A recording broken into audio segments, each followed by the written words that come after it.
80-75, and we're joined now by Midwestern State head basketball coach Nelson Haggerty. Nelson, you had them all the time, didn't you? It was an interesting game. I don't know if I've ever been a part of a 3-overtime game before, but it just says a lot about our guys, just the way we fought. I mean, to be able to come back after they make a three to send it in overtime and then turn around and make another one to send it to another overtime. I mean, and to come back and just battle back. And I believe we were down in maybe the second overtime big early, and we just fought back and found a way to win. So, you know, I told you about this group. I mean, we just find a way. And, you know, we're still not playing our best basketball, 40 minutes. And I thought we started out the game a little tight for some reason, you know. Maybe excited about the game or maybe a little bit too excited about coming out here and playing. And we just found a way to grind it out, and we battled back. And the crowd of 44,217. Yeah, I mean, it was a capacity crowd here tonight at Lincoln Coliseum. And we felt their energy. I mean, no question about it. I mean, this place was completely rocking, you know. And I feel like it could be like this every night. The support here is great. Really, when we needed them to show up, they showed up, and I mean, they really led us on to victory tonight. Well, the Mustangs did a very good job shutting down Tarleton State, truthfully, from the three-point arc, except for the last shot of regulation. The Mustangs really had dominated, had held Tarleton to just 1 3. I mean, I really felt like we guarded them pretty well. We let Fabian get loose on one. We were supposed to switch. We kind of missed an assignment. It was some miscommunication there. But, you know, and he pump fake, jab, pump fake, and just shot that thing in, you know. But, again, to our guys' credit, you know, we made the mistake. You know, we bounced back. We found a way to win. Well, the Mustangs had struggled at the foul line coming into the overtime period, but once you got to the OT, you hit 60%. Well, that's a good sign.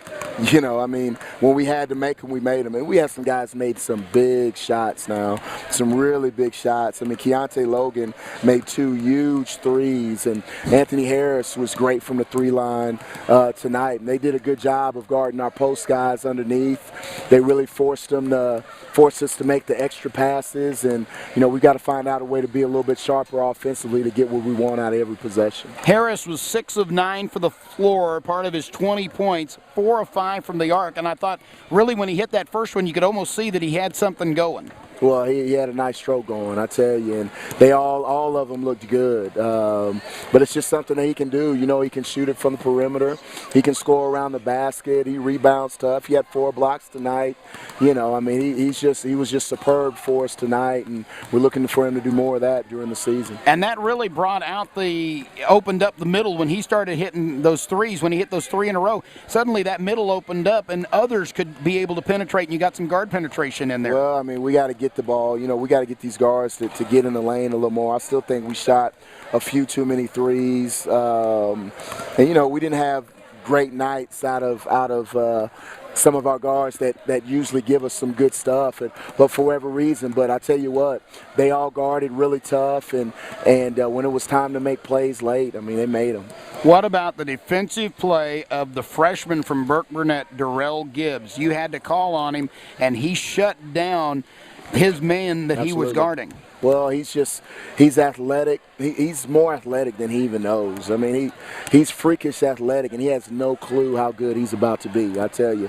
But what he can do now is he can really guard the basketball with his length. He can sit down and cover, and we've been challenging him to do so, as well as rebound the basketball for us. So he's our best, one of our best rebounding guards, and definitely one of our best defenders. And you know, we're going to be counting on him as the season goes along. Now the Mustangs are in the driver's seat as far as getting the number 1 seed, because 2 games left. You win the last 2 games, you'll get the number 1 seed because of the loss to Incarnate Word by Tarleton State. Well, you know, we're going to take it one game at a time. You know, we know all these games are important.